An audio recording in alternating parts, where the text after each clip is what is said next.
Bom dia, gente. Graça e paz.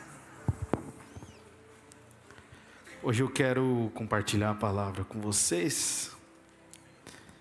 Estamos agora também no final do ano, não é verdade? Já chegou dezembro, né, gente? Passou rápido pra caramba. Depois de agosto, parece que tudo vai mais rápido, né? Essa é a sensação que você tem. Mas eu queria começar a mensagem de hoje mostrando umas imagens para você.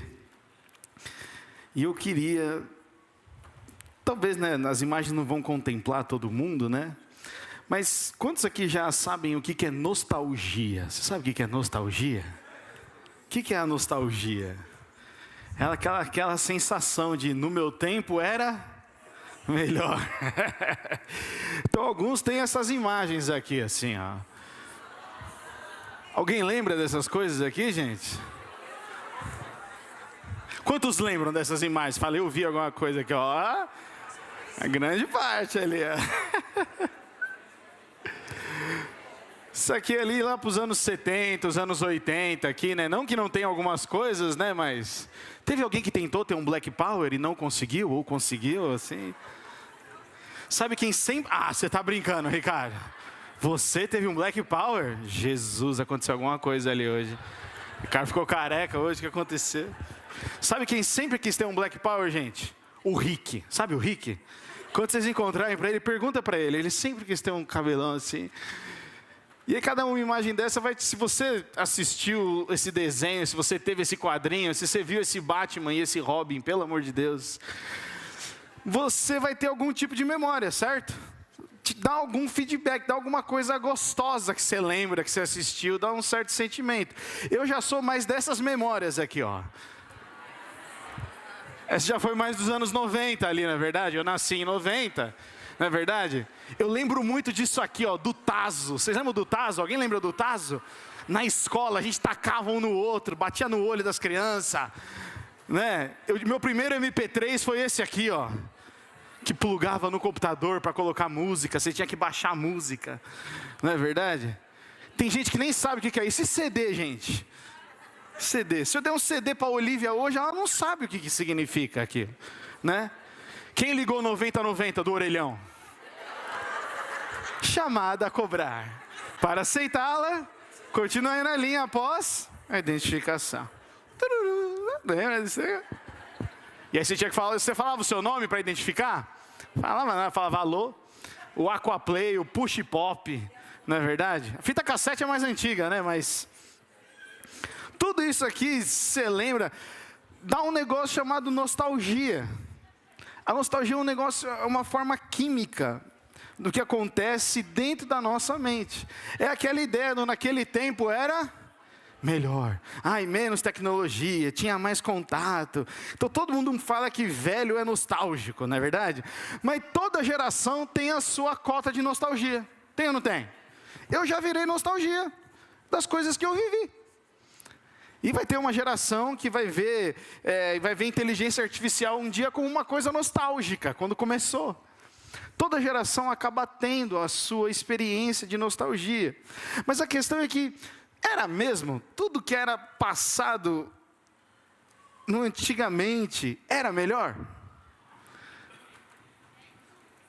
Algumas coisas você fala, poxa, hoje a tecnologia não é como no passado e me ajuda muito mais.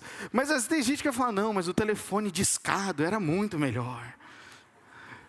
Por quê? Porque algumas experiências são atreladas às nossas emoções.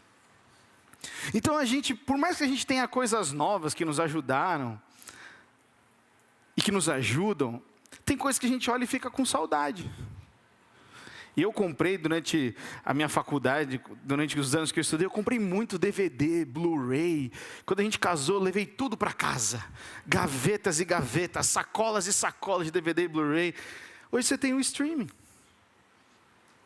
Mas eu falo para a Maria, não, hoje eu vou assistir um filme em Blu-ray, eu coloco lá, eu ligo, o som é diferente, a imagem é diferente, a experiência é diferente. Mas às vezes você quer algo mais rápido, então você vai, liga, aperta 3 botões e você está assistindo um filme. Então, nem sempre o mais novo é melhor, mas nem sempre também o mais velho é melhor. Mas por que eu estou falando isso para vocês? É porque o assunto que eu quero falar com você hoje é esse aqui, ó. O futuro se enxerga de perto. A gente começa a pensar no próximo ano, e aí não tem como a gente não pensar o que a gente conseguiu conquistar, viver nesse ano, e o que a gente não conseguiu. É meio que natural, certo? Não é uma necessidade, você não está necessariamente reclamando, né? A gente teve a semana de ação de graças aí, provavelmente você fez esse exercício de se lembrar das boas coisas que o Senhor fez. Mas é natural que no final do ano, há uma febre mundial que você faz um certo tipo de recapitulação, não é verdade? E a Bíblia fala que nós devemos trazer à memória aquilo que nos traz esperança. A Bíblia não está mandando a gente ser nostálgico, mas a Bíblia está falando que existem coisas que quando nós lembramos, trazem esperança ao nosso coração. Tem ou não tem, gente? Tem certas coisas que trazem esperança. E a verdade é que Deus desenhou o ser humano para que a memória se torne um combustível emocional. Foi Deus que criou assim. E eu sempre tento trazer, às vezes, uns dados, e nessa série está sendo legal, porque tem muito dado hoje, principalmente da ciência, que mostra o design de Deus. Deus não criou as coisas aleatoriamente. Eu coloquei esses 3 blocos aqui para a gente, que eu achei muito interessante. O cérebro, ele conecta a memória com a emoção. Né? O hipocampo, que organiza e armazena as memórias, mais a amígdala, que comunica as emoções. Muitos estudos mostram que eles trabalham juntos na formação de memórias emocionais. Então, você está tendo uma experiência emocional, a amígdala vai, solta uma emoção e aquilo registra no seu cérebro. Pá! Uma emoção positiva, uma emoção negativa. Por isso tem algumas coisas que você vê que nem te trazem mais medo, mas porque você teve uma experiência ruim, aquela experiência volta com tudo, aquele sentimento volta. Então, quando a gente ouve uma música, uma imagem, um cheiro, quando atrelada a uma memória positiva, gera o que? A nostalgia, é aquela sensação de como era bom o passado. Tem gente que tem isso com perfume, tem ou não tem? O negócio do cheiro do carro novo, não é verdade? Tem gente que tem com música. Que, se você ouviu uma música, você nem era fã daquela pessoa, daquele artista, mas tocava na rádio, numa estação da sua vida X, e toda vez que você ouve aquela música, te remete a um certo tipo de sentimento, de emoção. Então o cérebro, ele foi programado para guardar com prioridade aquilo que mexe com o coração. Deus criou assim. Isso não é invenção da psicologia, não. Foi Deus que criou. Guarda com prioridade aquilo que mexe com o coração. Por isso que Provérbios 4:23 fala: guarde o seu coração, porque dele procedem as saídas, as decisões da sua vida. Então aquilo que você sentiu no passado molda o que você lembra, e o que você lembra reacende o que você sente e decide hoje. Tem gente que parece ter memória seletiva, né? Acontece muito no casamento, não é verdade? Você lembra daquilo? Ah, não lembro não. É porque esse negócio da memória seletiva, parece que pessoas lembram mais de algumas coisas e outras lembram menos. Tem pessoas que têm memórias muito boas de viagens, por exemplo. Primeira vez que você viu o mar, ou que você, sei lá, teve várias experiências ali. Mas também tem as experiências traumáticas, não é verdade? Se você um dia teve um acidente de carro, se um dia assaltaram a sua casa, ou sofreu alguma coisa, isso registra, não registra?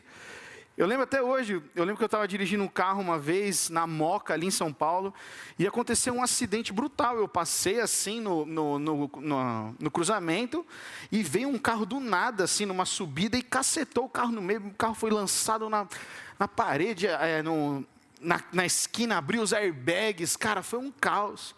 E muitos anos depois eu passei ali naquele cruzamento perto da Paz de Barros. O que acontece? Volta tudo. Parece que ia acontecer de novo. Então o seu senso de segurança levanta, você se arma totalmente de novo. Então, é importante a gente entender que se a minha mente vive ruminando memórias de rejeição, culpa e fracasso, isso alimenta o estado emocional negativo. E as minhas decisões vão ser coerentes com esse estado. Eu só consigo, na minha memória, ruminar. O que é ruminar? Aquele processo ali da vaca, ali, dos animais, que ela fica o quê? Ela come o pasto, aí ela engole, aí volta mais um pouquinho, ela mastiga de novo, aí volta, ela volta mais um pouquinho. nunca sai. Sempre fica indo e voltando. Aí você está mal num dia, e você pensa naquilo, pensa, e fala, não, eu vou orar, eu vou não sei o quê, eu vou blá. Aí passa o sentimento. Aí acontece uma coisa, qual é o pensamento que volta? Volta tudo de novo, aquilo que parecia que você tinha resolvido semana passada. Presta atenção, meu irmão, minha irmã, isso Deus não criou a gente para viver.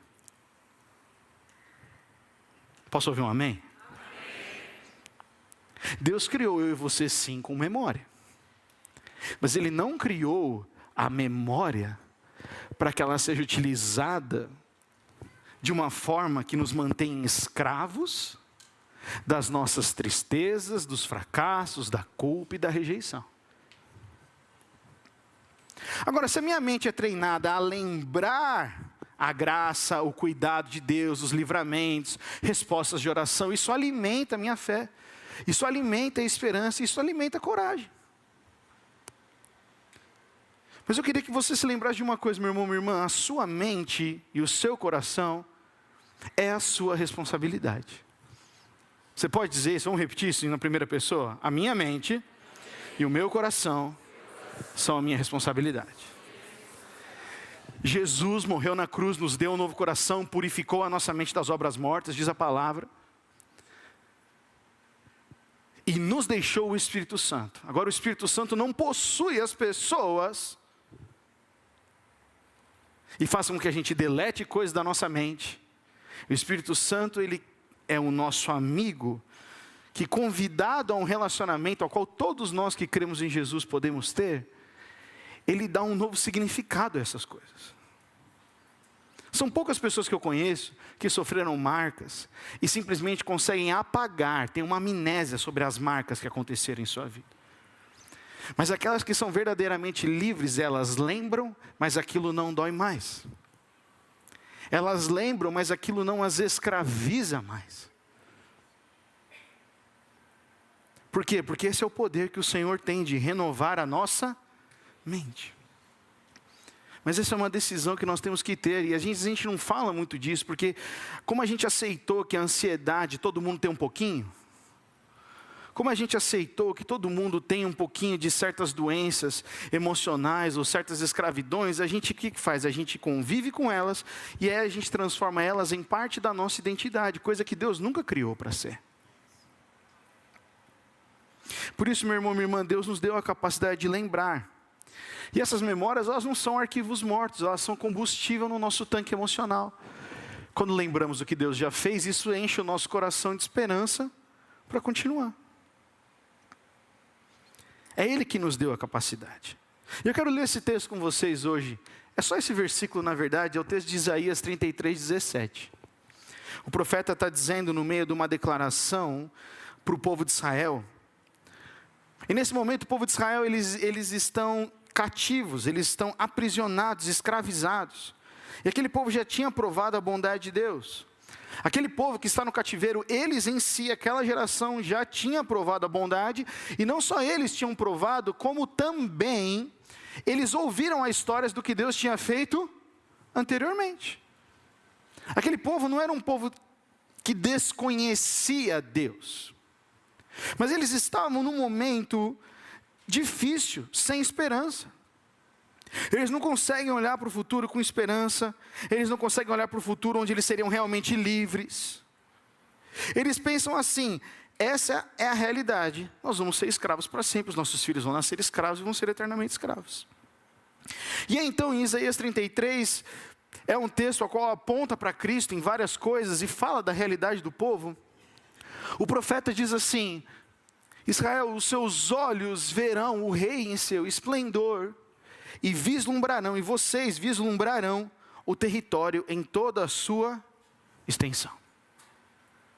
No meio daquele local sem esperança, daquela tristeza, daquela escravidão, que não foi uma punição deliberada de Deus, foi fruto da desobediência daquele povo, que escolheu abandonar a Deus para adorar outros deuses.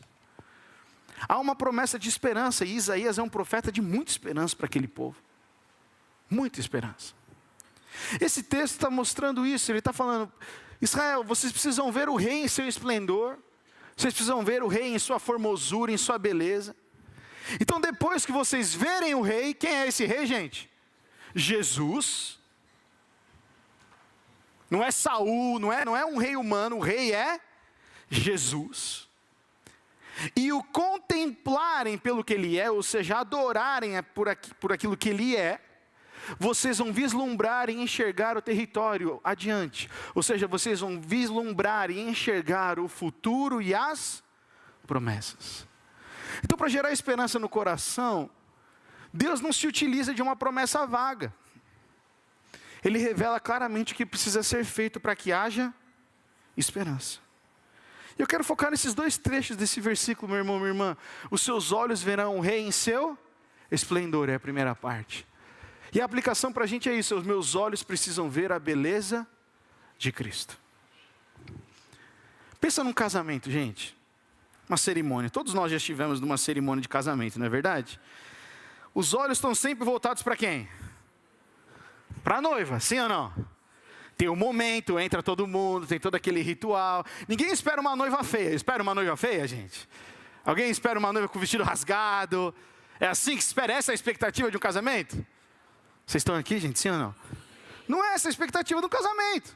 A gente espera a noiva ter todo ali, o descritivo, né, da cerimônia e tudo, e agora tem aquilo que o noivo fica de costas, aí ele vira, ele vê a esposa e tal, né, e cada hora inventa uma coisa nova para ter esse momento de revelação, porque os olhos estão ali. Só que nos tempos da Bíblia, quando a Bíblia foi escrita, e o costume judaico da época era isso: era o noivo que vinha buscar a noiva. Então a noiva ficava na casa dos seus pais, ela tinha lá as suas damas, né, como a Bíblia vai falar lá da parábola das 10 virgens, e o noivo então tinha que preparar tudo, a casa onde eles iriam morar, e toda a estrutura, e então, no momento que ele sentisse que tudo estivesse pronto, que seria irresponsabilidade do noivo vir pegar a noiva se não estivesse pronto, ele viria. E ninguém sabia a hora. A gente sabia que ele viria.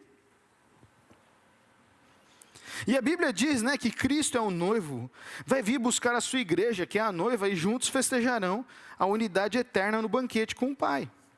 E a Bíblia vai dizer que essa noiva tem que ser pura, santa, que só tem olhos para o noivo. Nós somos a noiva de Cristo. Não só a Comunidade da Graça em Atibaia, mas todas aquelas que creem em Jesus Cristo, como igreja universal no mundo inteiro, somos a noiva. Jesus está preparando um lar para que então, no momento que o Pai sabe, Ele venha nos buscar. E nós vamos viver eternamente com Ele. Mas essa noiva, gente, porque nós estamos falando sobre os seus olhos vão ver o rei em seu esplendor. E quando eu estava preparando essa mensagem, o Senhor falou: filho, não tem outro olhar. E eu lembrei de quando eu casei, nós casamos aqui nesse prédio, eu lembro da Maíra entrando. E eu não lembro de quem estava sentado nos corredores, eu não lembro de nada, eu lembro de olhar para minha esposa. Porque estava a atenção. A gente estava sonhando com aquele dia, a gente estava pensando naquele dia, a gente botou dinheiro naquele dia, a gente tinha expectativa sobre aquele dia. A gente conversava sobre isso. O nosso coração era alimentado por esse sonho que nós tínhamos um com o outro. Dos detalhes, da passarela de vidro que ela queria que tivesse no chão. E tantas outras coisas. Mas por que eu lembro dessas coisas? Porque a gente conversou, a gente tinha proximidade, a gente falava, a gente compartilhou sobre isso. Então quando a gente pensa num casamento, e a Bíblia é muito boa em ilustrar isso, ele mostra que a noiva também tem uma mentalidade. A noiva não está fazendo uma transação de uma noitada. Ela está se preparando para uma mudança completa de vida. Nós falamos algumas semanas atrás do reino transacional. Que Deus não quer um reino transacional, Ele quer um reino relacional. Quem está casando não está fazendo uma transação. Quem está casando está fazendo uma aliança. A noiva, ela conhece o noivo. Então ela sabe o seu coração, o seu amor por ela, suas intenções, seus planos. Ninguém casa enganado. A gente fala muito para muitos jovens que estão namorando e tudo. Então tenham as conversas agora. Quem vai fazer o curso de noivos lá em casa fala, você tem que ter as conversas difíceis agora. Tem que fazer as perguntas agora. Então ela conhece o noivo. O noivo não quer ocultar nada da noiva. O noivo quer falar aquilo que ele vai fazer, onde que vai viver, como nós vamos viver. Quando o noivo fala essas coisas, ele aquece o coração da noiva. Ele coloca ela numa estação de expectativa. A noiva está segura para deixar tudo que tem, pois sabe que o noivo vai prover o que ela precisa. Na cultura ali judaica, lembra? Tinha que pagar o dote ali, tinha aquela contribuição, tinha uma certa parte ali de honra à família da noiva. Não é uma compra da noiva, tá? É uma questão de honra à família. Mas ao mesmo tempo que ele está dizendo isso, ele está dizendo, eu posso te prover também futuramente. Eu vou estar com você. Você não precisa ter falta de nada. A noiva, ela não entra no casamento falando, será que vai dar? Ela entra falando, eu conheço aquele que está me sustentando. Vocês estão aqui, gente? Sim ou não? Você percebe que ela tem uma mentalidade? Porque se ela não tiver nada disso, o casamento para ela é uma ansiedade. O casamento não é um sinal de vitória. O casamento não é um sinal de desfrute. É sempre uma baita de uma insegurança. Será que vai dar? Será que vai ter dinheiro para pagar os boletos? Onde que a gente vai morar? E é só insegurança, insegurança, insegurança, insegurança. E a Bíblia nos mostra que não é insegurança. Não é insegurança se o noivo vai aparecer ou não. Porque a palavra foi empenhada. Os filmes gostam de mostrar isso, né? Tem muitos filmes que vão mostrar cenas de casamento e é sempre aquele negócio, né? A noiva vai desistir ou não. E aí a gente criou, né, esse negócio que, nossa, tem aquela tensão. Gente, não existe negócio de tensão. Quando a pessoa fala, eu vou casar, ela está empenhando a palavra dela. Não tem esse negócio de não aparecer. Isso aí foi um mito criado para que a gente acreditasse que é normal. A gente normaliza medo de compromisso. E no reino de Deus não é esse o modelo ao qual Jesus nos ensinou. Então quem vive, meu irmão, minha irmã, como uma noiva de Cristo, que só tem olhos para Ele e vê a sua beleza por quem Ele é, pode ter esperança e convicção sobre um futuro de paz. E eu estou sim falando um pouco sobre o ano que vem. Porque a gente precisa, como cristãos, aprender a ter uma perspectiva do reino de Deus sobre o que está adiante. Porque às vezes a gente vê o futuro com os olhos humanos. E o problema é que se nós vemos o futuro com os olhos humanos, nós somos governados pelas inseguranças humanas. Agora, se nós olhamos para o futuro pelos olhos de Deus, nós olhamos para o futuro com aquilo que Deus pode fazer. E isso gera segurança em nosso coração. É grande a diferença. É muito grande. Afeta profundamente como nós enxergamos, o que leva a gente à segunda parte do versículo, que ele fala, vislumbrarão então o território em toda a sua extensão. Então é como vocês vão conseguir enxergar o futuro. Lembra, Isaías está falando para um povo que não consegue ver a volta para Jerusalém, um povo que não consegue ver esperança no futuro.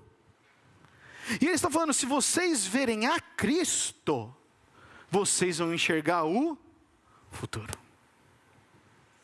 Então a nova mentalidade de quem crê em Jesus, que é apaixonado pelo noivo, é simples.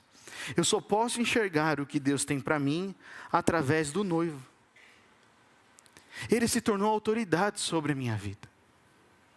A gente tem problema com essa palavra autoridade, porque nós somos ensinados de que independência é uma coisa boa. Eu tenho 9 anos de casado. E a gente já teve muitas tentações, eu e a Maíra, de nos tornarmos independentes um do outro dentro da nossa própria casa. De tomarmos decisões de forma independente, de educar os nossos filhos de forma independente, de gastar dinheiro de forma independente. Só que eu lembro que o ano 1 do nosso casamento nós falamos isso. Então nós vamos unificar tudo, nós vamos juntar tudo, nós vamos comprar as coisas juntos. Se vai sofrer, nós vamos sofrer junto. Por quê? Porque é uma escolha, a gente não quer viver independente. E eu não estou falando isso para falar, nossa, olha como a vida do Gustavo é boa. É nada, a gente quebra o pau para caramba. Porque viver junto dá mais discórdia. Tem que conversar mais. Tem ou não tem? Dá mais trabalho. É mais fácil viver independente. É muito mais fácil. Só que quando nós estamos falando isso, o Isaías está falando, povo de Israel, vocês viveram independentes sem Deus, olha o que deu. Escravidão. Agora, se vocês olharem a Cristo, seu noivo, aquele que virá para resgatar, para dar vida para vocês, vocês vão ter um futuro, mas não é o futuro que vocês querem, é o futuro que Ele, o noivo, tem. É o futuro que Ele tem para vocês. Então, o casamento, gente, não é a união de duas pessoas independentes, que permanecem independentes. O casamento se torna uma dependência. É uma só carne. É o que nós decidimos. Portanto, a noiva, ela não se casa com o noivo e tem a sua vida independente. Ela vai para onde o noivo vai. E aqui eu não estou falando de uma submissão sexual, no sentido da mulher tem que ser submissa ao homem, né? Como algumas pessoas deturpam isso, então a mulher tem que sofrer calada e é o homem que manda na casa. Não, submissão é estar debaixo da mesma missão, porque o cabeça da casa se torna Cristo. Cabeça da casa se torna Cristo. Funções diferentes, responsabilidades diferentes, mesmo valor diante de Deus. Mesmo valor diante de Deus. Então, estar debaixo de uma mesma missão, nós como igreja, não podemos ser uma igreja independente de Cristo.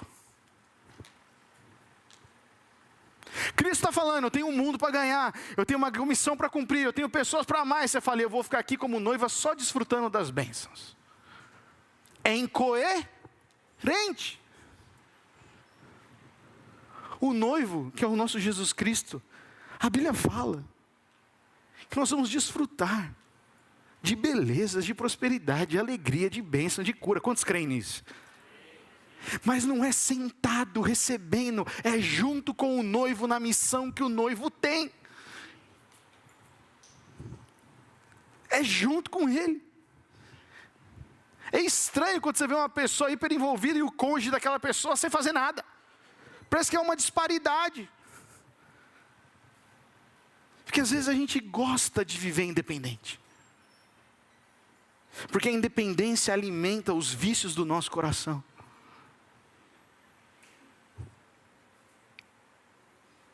Então, por isso que a promessa de Isaías para Israel é incrível, gente. Ele diz, Israel, hoje vocês só vivem sem esperança, com destruição diante dos seus olhos. Mas quando vocês reconhecerem e contemplarem a Jesus, seus olhos mudarão de uma forma tão poderosa, que vocês vão parar de enxergar somente o que os seus olhos podem ver, mas vocês vão enxergar além. Eu não creio num Deus que fica ocultando coisas dos seus filhos. É incoerente do caráter de Deus, um Deus que fica, vamos ver o seu comportamento, tá? É Papai Noel. Papai Noel tem a lista do menino bom e do menino ruim. E se você fez mais maldade que bondade, você não ganha um presente esse ano. Deus não é Papai Noel. Não é. Sabe, meu irmão, minha irmã, por estarmos em Cristo, nós recebemos uma nova maneira de pensar, que faz com que enxerguemos as coisas da sua perspectiva. Não é ficar tentando adivinhar. Deus nos deu a capacidade de conhecê-lo porque temos um novo coração e uma nova mentalidade. Tem muita gente que vive tentando descobrir. E é só descobrir, é só descobrir. E parece que Deus realmente é um cara maldoso. Mas o nosso Deus não é, amém? Você recebeu na entrada aí, alguns receberam uma bolinha de ping-pong. Você recebeu uma bolinha de ping-pong aí? Pega ela aí na sua mão. Eu quero fazer aqui uma ilustração sobre proximidade. Eu vou pedir para que você, do seu lugar aí, você tente acertar a sua bolinha aqui dentro desse copo. Pode jogar a bolinha, não tem problema. Eu vou contar 1, 2, 3 e já. No já todo mundo joga, pode ser? Pode ser? Todo mundo tá com a bolinha na mão aí? Sim ou não? Só não fica levantando, fica sentado, você joga aí, tá bom? Depois vocês me ajudam a catar a bolinha, que vai ficar um problema aqui? Vamos lá então, vai. 1, 2, 3 e... já!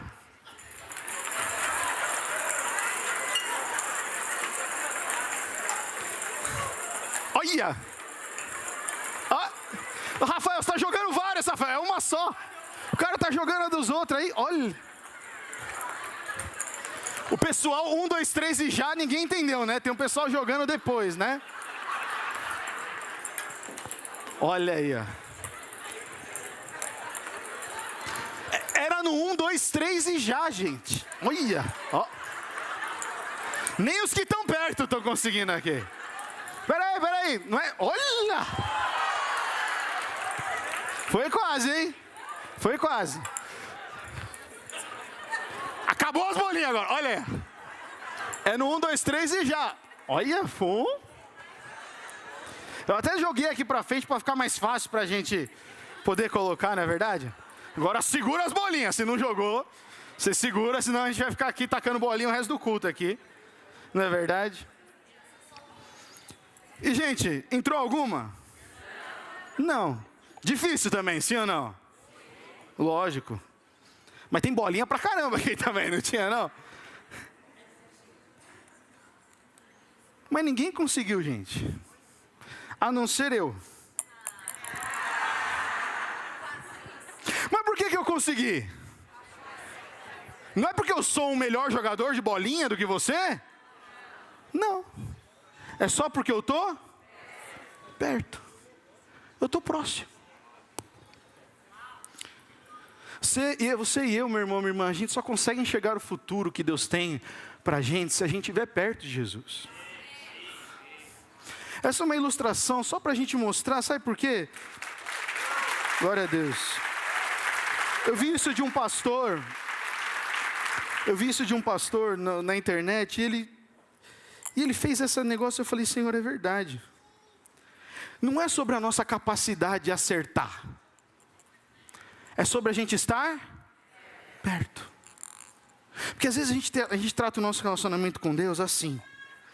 Eu vou pegar toda a minha capacidade, tudo aquilo que eu consegui, todas as minhas chances, porque eu orei bastante em 2025.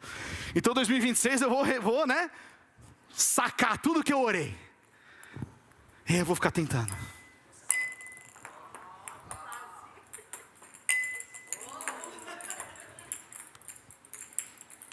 E aí a gente gasta mais tempo tentando.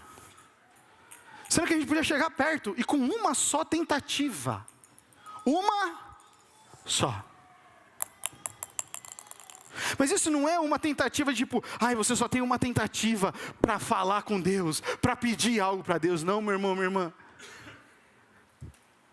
A proximidade faz com que a gente consiga enxergar um futuro no qual Ele está presente. Porque o texto de Isaías diz, os seus olhos verão quem primeiro? O rei, não o plano. Não o plano. Primeiro vocês vão ver o rei no seu esplendor. Não é só ver o rei longe, você vai desfrutar dele, você vai ver ele, vai alegrar o seu coração vê-lo.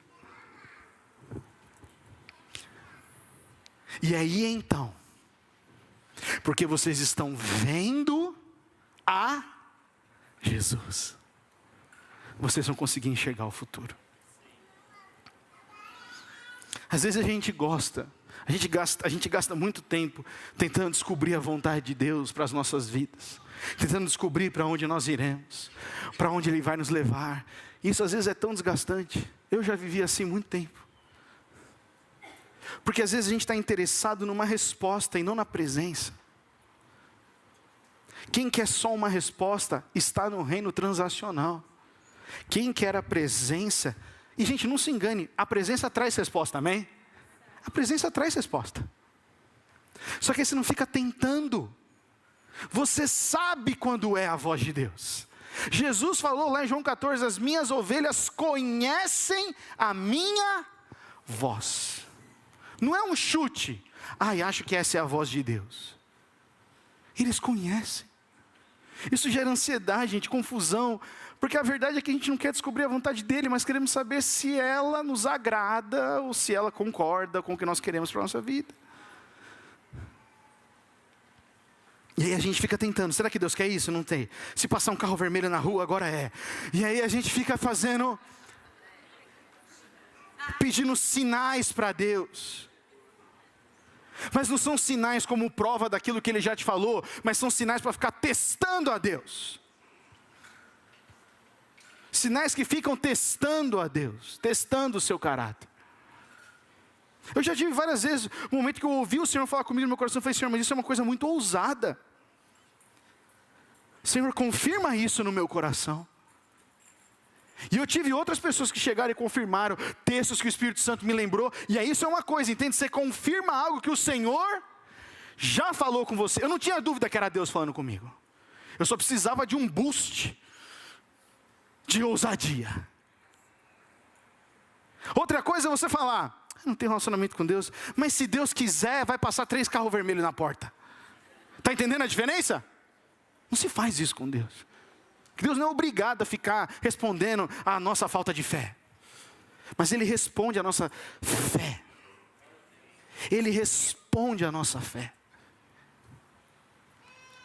Porque Ele nos ama. E Ele não está nesse negócio para ficar testando a gente. Voltando para a nossa analogia da noiva, gente. Se a noiva não mantém proximidade, intimidade com o noivo, ela começa a desejar outras coisas além do noivo. Seus olhos ficam corrompidos. Porque ela não ouve mais as palavras de amor. Por isso que Romanos 1 fala, sim, este povo conhecia algo sobre Deus. Repete isso comigo, conhecia algo sobre Deus. Conhecia a Deus? Não. Conhecia algo sobre Deus. Mas conhecer algo sobre Deus não leva a gente a adorar Ele.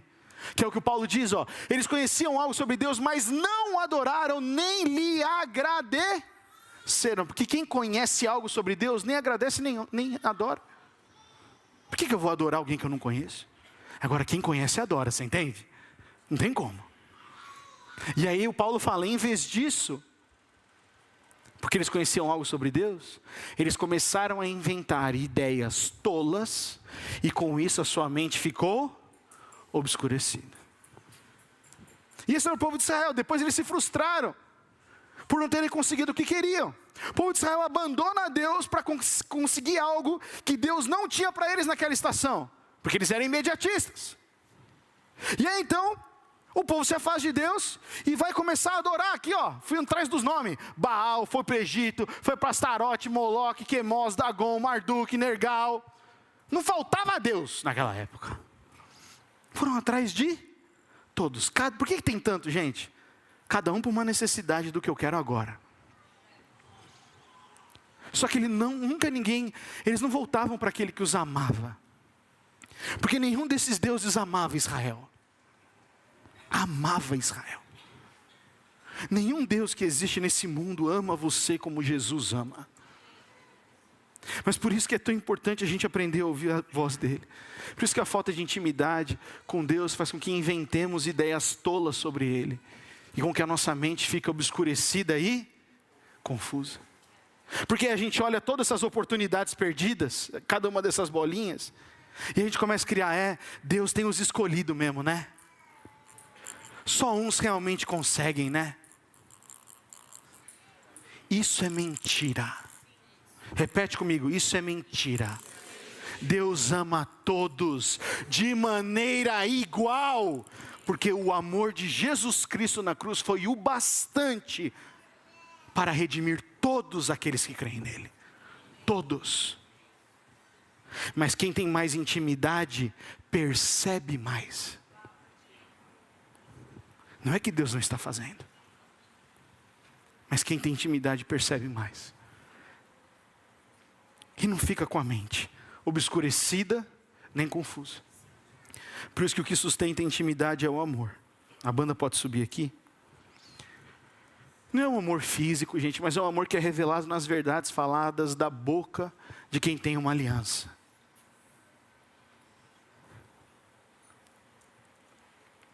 É fácil a gente falar, às vezes, eu te amo, quando não envolve atitude, entrega e renúncia. Jesus pode falar que nos ama e que o seu amor é capaz, porque Ele entregou e pagou o maior preço. Então quando Jesus fala que Ele ama você, ou quando a gente repete que Jesus ama você, nós não estamos falando isso como uma resposta ao seu bom comportamento. A gente está falando isso porque Jesus pagou o preço do seu próprio sangue na cruz, para que nós pudéssemos ter acesso a Deus o Pai. Agora, meu irmão, minha irmã, olha aqui para mim. Se você, se eu, não ouvirmos de quem nos ama constantemente, a gente fica confuso. A gente não consegue enxergar o futuro.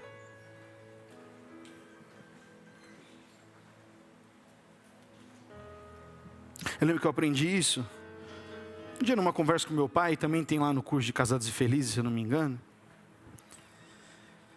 No momento que eu e a Maíra, a gente estava tendo alguns desentendimentos no nosso casamento e tudo mais. E eu lembro que meu pai falou isso para mim, falou: filho, o que a sua esposa espera de você é segurança. Não é resposta. Não é você garantir como vai ser os próximos 5, 10 anos. Mas ela espera que você esteja com ela nos próximos 5 e 10 anos, trazendo essa segurança. Às vezes com Deus, nosso relacionamento, a gente quer isso. Me fala o que vai acontecer, Deus. Só me fala. E a gente acha que saber o que vai acontecer no futuro vai acabar com a nossa ansiedade. Não vai! A única coisa que acaba com a nossa insegurança sobre o futuro, sobre a nossa ansiedade, é a presença de Jesus. Meu irmão, minha irmã, pare de tentar acreditar em outra coisa. É só a presença de Jesus. Não tem outro caminho. Não tem outro caminho. Por isso que você quer enxergar o que Deus tem para o seu futuro em 2026, se apaixone por Cristo. Conviva com o noivo. Deixe as palavras de amor dele entrarem em seu coração, curarem a sua memória, para que você possa sentir e pensar de maneira diferente no ano que está adiante. É a palavra que o Senhor trouxe muito forte para esse culto, o Senhor quer realmente curar memórias.